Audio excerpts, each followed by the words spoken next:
biggest forgery in history because we believe a biography, we believe that it's authentic, but it turned out it's not authentic at all. So Muhammad's biography, I call it the biggest forgery in Islamic history.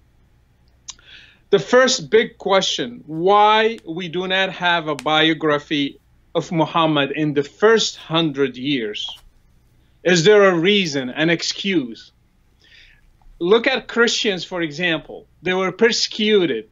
They had, they suffered. They were killed. They were burned alive. They had so many problems. They didn't have power. They didn't have the means. But still, they were able to write not just one biography, 4 biographies from the first 100 years of Christianity. Why nothing similar happened to Islam? Islam, they had the power. They were the rulers. They had the money. They had the writers. They had everything. But still, they didn't produce a simple biography of Muhammad in the first 100 years. So that leaves us with a big question. Is there a reason to doubt? Probably there are so many problems with the figure of Muhammad. Did he exist as we were told later? Is he the same person, or something happened on the way? I think they forged his biography. So many things about him are not historical at all. And that's why they never wrote the biography the first time. So who wrote the first biography of Muhammad? His name is Muhammad, the same name as Muhammad. He lived from 699 to 769. And his name is Ibn Ishaq, means his dad was Ishaq. Ibn means the son. So Muhammad, the son of Ishaq, the son of Yasar, Ibn Yasar. Just for you to know, Yasar was a Christian. And when Muslims invaded Iraq, what is called today Iraq, Khalid ibn al-Walid, he took this young boy, Yasar, he took him as a slave to Medina. And he sold him to the family of Muhammad. So he was a slave, belongs to the family of Muhammad, Yasar.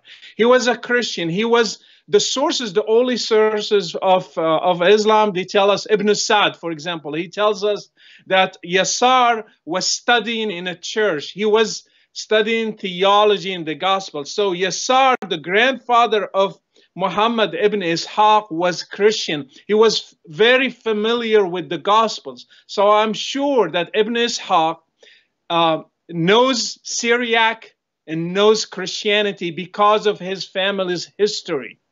And that's why he was able to write such a biography.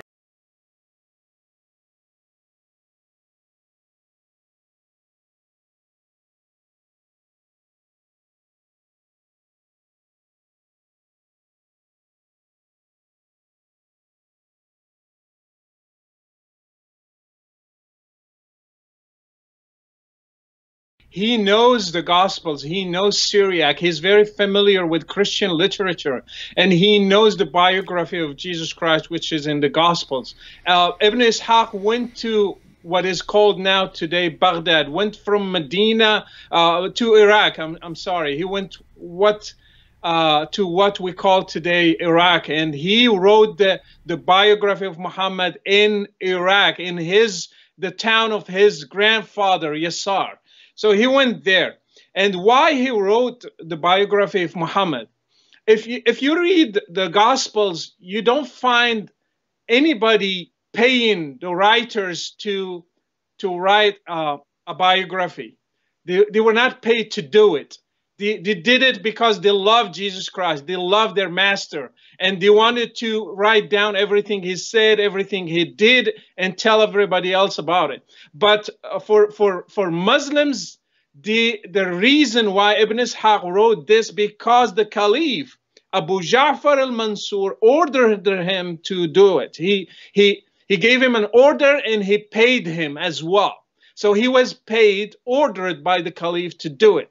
And that's a huge difference with the Gospels because they were written for different reasons. And That brings us to the Caliph al-Mansur. He ruled from 754 to 775. So we are assuming sometime between 754 and 769 this biography was written. The time when Muhammad ibn Ishaq died and the time when the Caliph ruled. So there are some 15 years there. So to give it an estimate, Muhammad died 632, the Prophet Muhammad, and the first biography probably written around 760. And that's a huge gap. We have almost 130 years gap. There's so many things that can happen during 130 years. And as I said at the beginning, why they never wrote a biography in the first 100 years. There's another problem.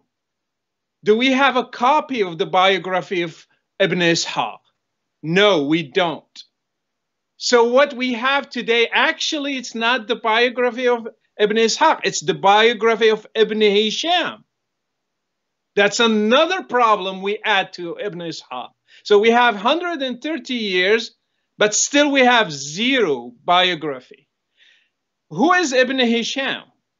Ibn Hisham is a student to Ziyad al-Bakai. Ziyad al-Bakai is a student to Ibn Ishaq. See the gap now? It's from 769 to 802 to 833. So actually we have a biography that was written 833. That's 200 years from the death of Muhammad. Ibn Hisham, he heavily edited the biography he took from this guy Ziyad, which he edited from Ibn Ishaq. So we have a forged biography edited by a student and handed to another student who edited that edited biography. So the gap is big and the problems are getting bigger. So now it's 200 years from 632 to 833.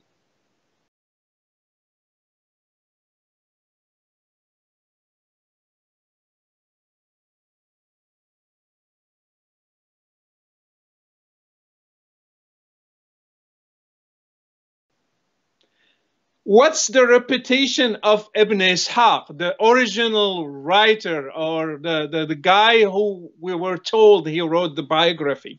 He was known as a forger among Muslim scholars. Do you know him? Do you know he forges stuff? He makes up stuff. Malik ibn Anas, which is he's the founder of the Maliki school, said about Ibn Ishaq, Dajjal min ad-Dajajila, means he is one of the biggest liars. He is a quack of many quacks. That's what he said. This is a scholar. That's not Malik ibn Anas. Malik ibn Anas, he is one of the biggest early scholars in Islam. He said, never trust Ibn Ishaq because he's one of the biggest liars. So Muslims are telling me today they got their biography from the biggest liar ever.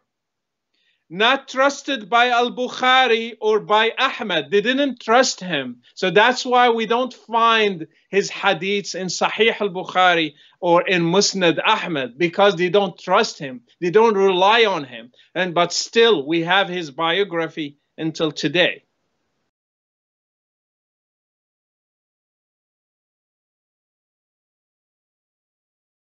The first guy who forged this argument is Ibn Ishaq. He is the one who came up with this idea because he tried to forge everything in the Gospels and make it look like it is about Muhammad, not about Jesus. So he is the first one who made this argument. And since then, nothing changed. The dad repeated the same thing. Zakir Naik repeats the same thing even until today. They're not creative. They just repeat what Ibn Ishaq said for 1,300 years. Died. The first thing that Ibn Ishaq started the biography with is the genealogy.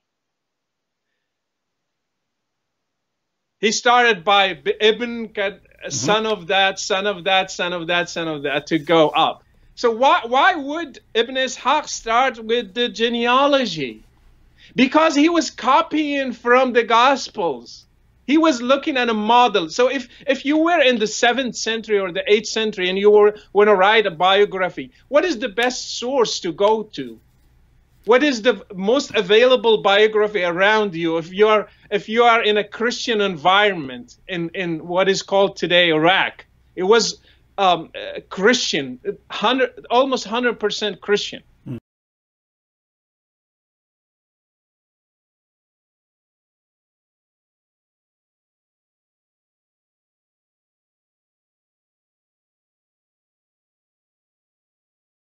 Looks at the Gospels and he knows Syriac, so he started imitating everything in the Gospel. So he started with the genealogy to prove that Muhammad is the son of Ishmael, to bring him to Abraham, to find a legitimacy. So he forged, the first thing he forged is the genealogy of Muhammad.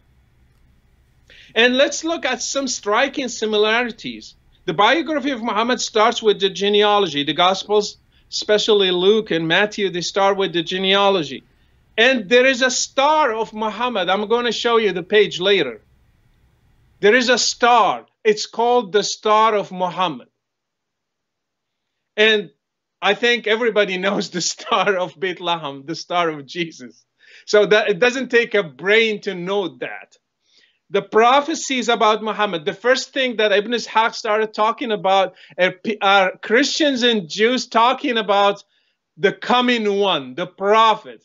And that looks like the Gospels exactly, because Matthew brings the prophecies first before he starts talking about the mission of Jesus Christ. So we have three elements: genealogy, the star, and the prophecies before the mission of Muhammad. And that's a clear, if I don't want to say he stole it, at least it's a borrowing.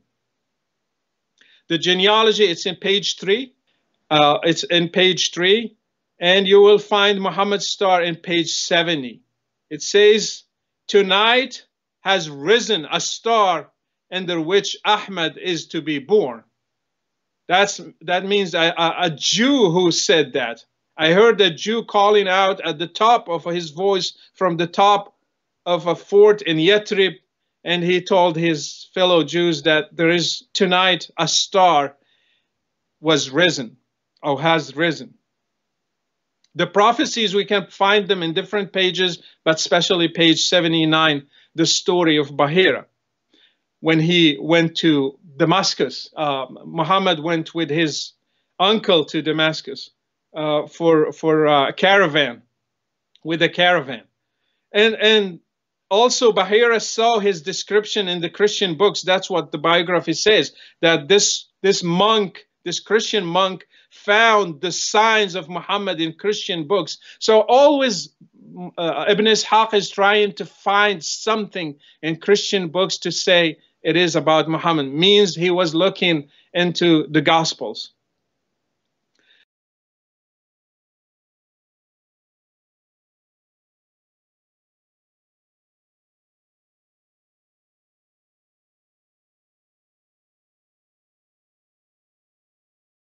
When did Muhammad go to Syria? At age of 12.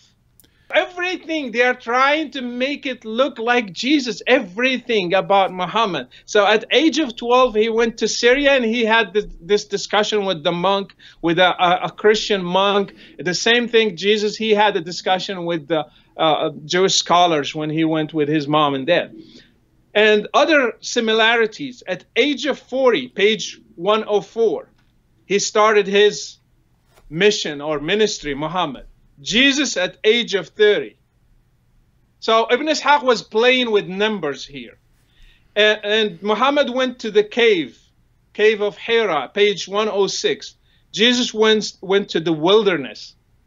Muhammad was fasting. Sorry, I forgot an S here. Fasting for 30 days, page 106.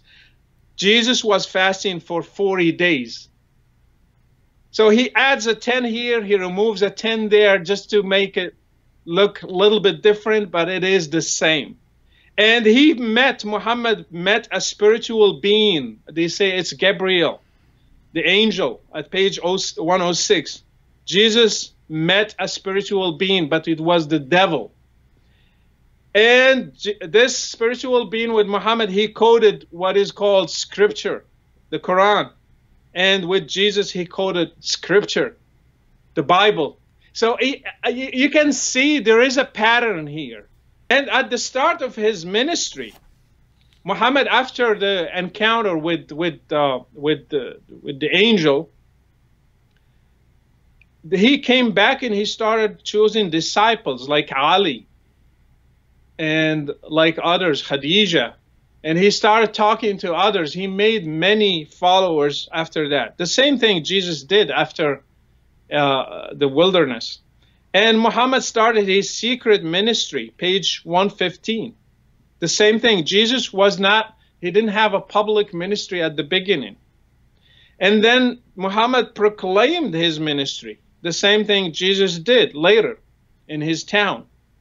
And then persecution started. The same thing with Jesus, persecution started. And then Hijrah from Mecca. Then Jesus left Nazareth. And they attempted an assassination before he left. Muhammad, if you remember, they put Ali instead of him, and then he left with Abu Bakr, and then they tried to follow them, and then they made it to Medina, if you're familiar with that story.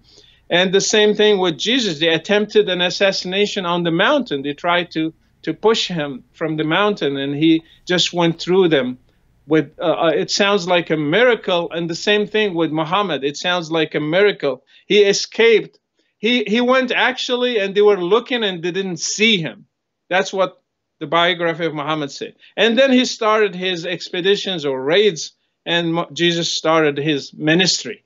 There are some striking similarities here, and I think Muhammad ibn Ishaq was borrowing from the Gospels and was forging a biography. We don't know for sure if these things happened. Actually, I have many doubts after seeing this. He made up so many things.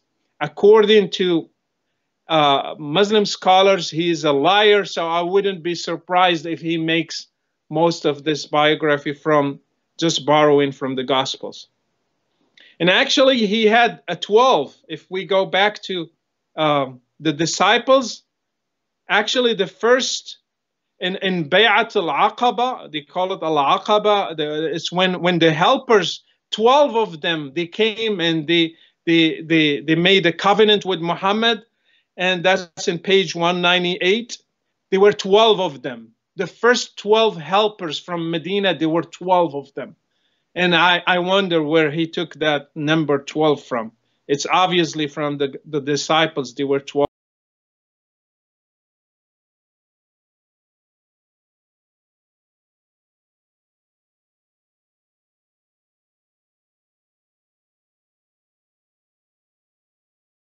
Of them.